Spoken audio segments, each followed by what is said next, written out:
welcome back to the Hyper Chef. Today we're going to do beef short ribs. We're going to braise them and finish them in the oven.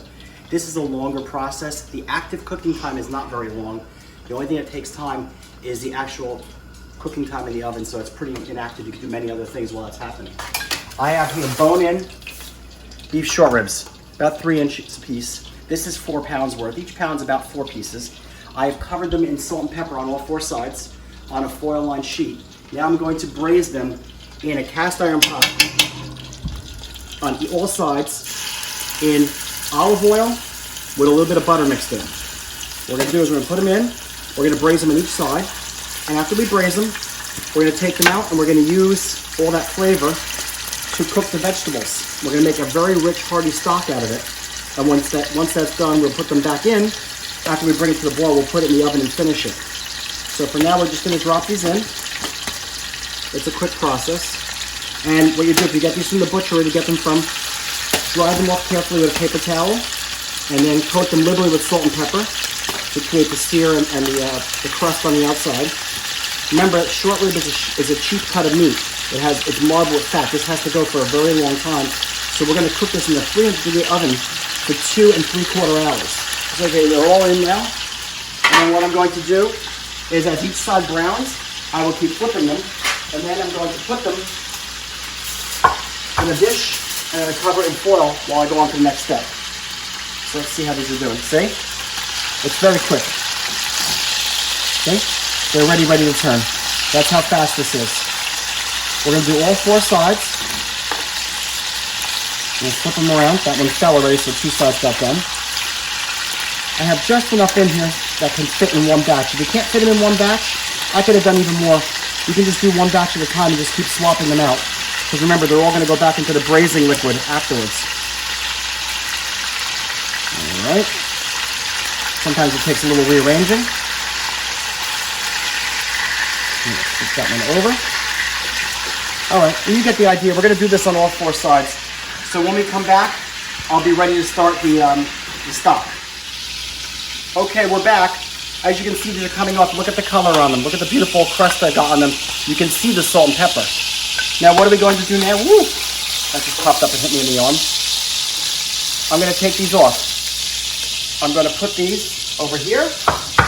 Put a little foil on them. Keep them a little warm. I'm going to turn this heat down a little bit. I'm going to put some butter in, because now I'm going to start working with vegetables. And we're going to start with our hardest vegetables first. I'm going to throw in, that's a whole Spanish onion, or a sweet onion as well. All right, what do we have to put in? We have onion. We're going to put a little salt and pepper in there. A little pepper.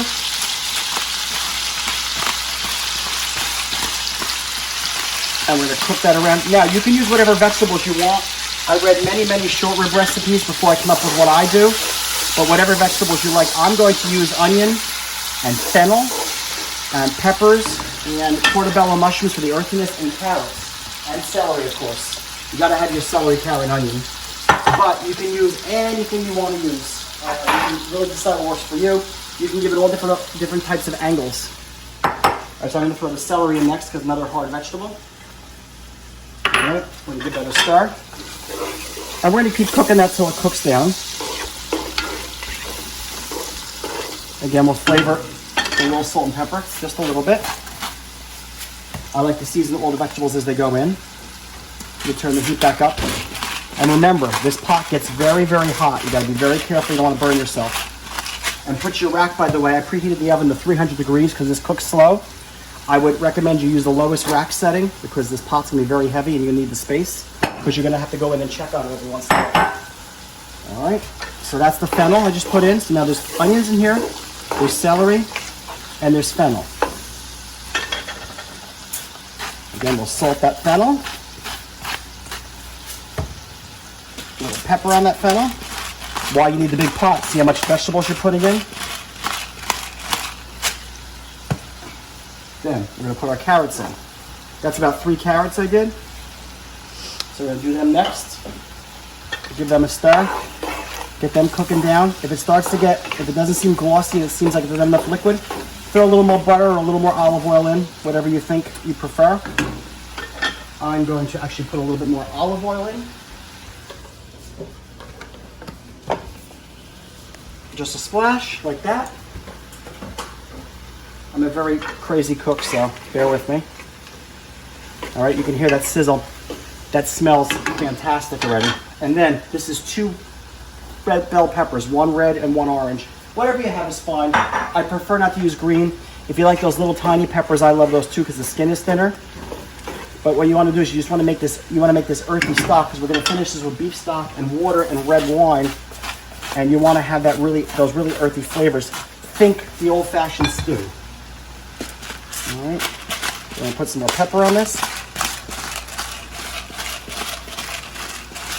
All right, now, last but not least, this is a small package of portobello mushrooms. You can use white mushrooms, you can use crimini, you can use oyster.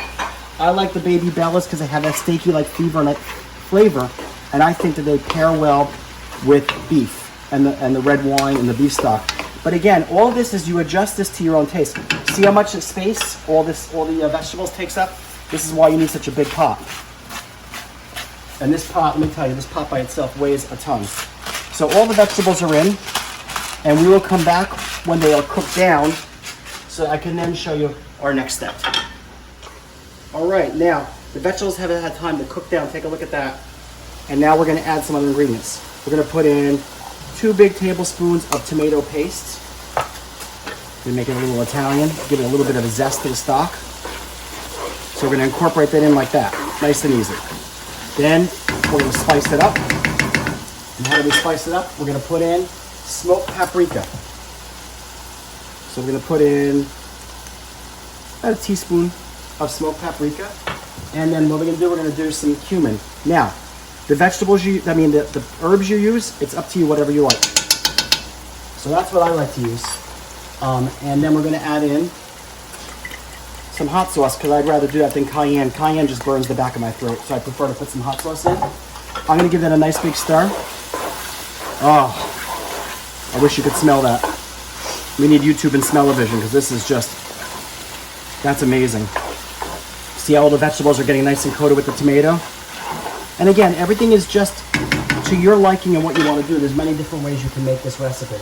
Now, we're going to get the vegetables drunk. Big splash of red wine. And when that cooks off, we'll be back to finish this off. Okay, the wine is cooked off. It has an incredible aroma now. Now we're going to make our stock. Put the short ribs in. This is a really big pot.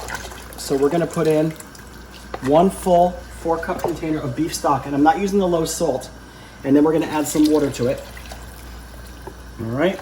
Now, we're going to return the short ribs to the pan. And we're going to bring this to a boil. And then we are going to put this in the oven, covered. And we're going to put it in the oven for 2 hours and 45 minutes at 300 degrees.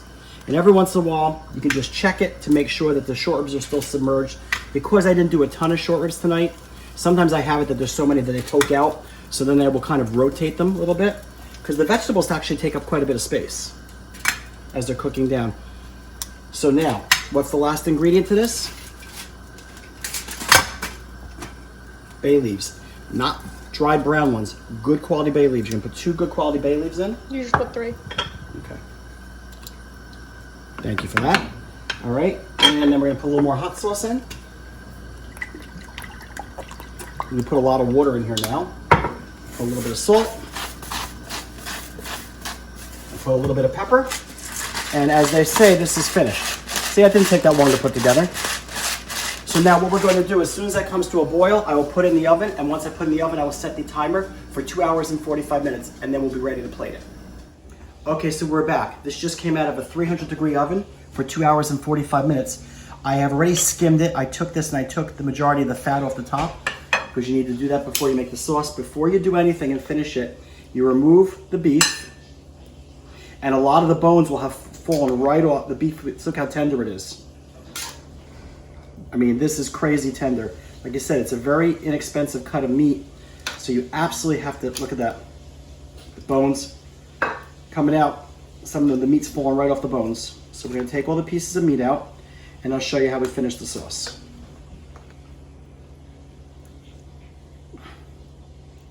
Okay, I've taken all the meat out. Now to finish the sauce, Just hit it with a shot of red wine vinegar, like that. We're gonna give it a stir. Look at that. Now, what can you do with this sauce? This leftover sauce, you can use an immersion blender and you can thicken it and you can serve it like a soup if you want, whatever's left after tonight. You can shred the meat and the vegetables in the broth that's left, and it makes it, you can thicken it and you can make it, it makes an excellent beef ragu to go over a pasta. That's also a nice alternative to do with this. Look at all these beautifully cooked down vegetables. The aroma is absolutely amazing. So what I will do is I'll continue to take these out, the vegetables out, and then I will ladle some of the sauce over the top, and it's ready to serve. And as we like to say here, I'm the Hyper Chef, mangia con buon gusto.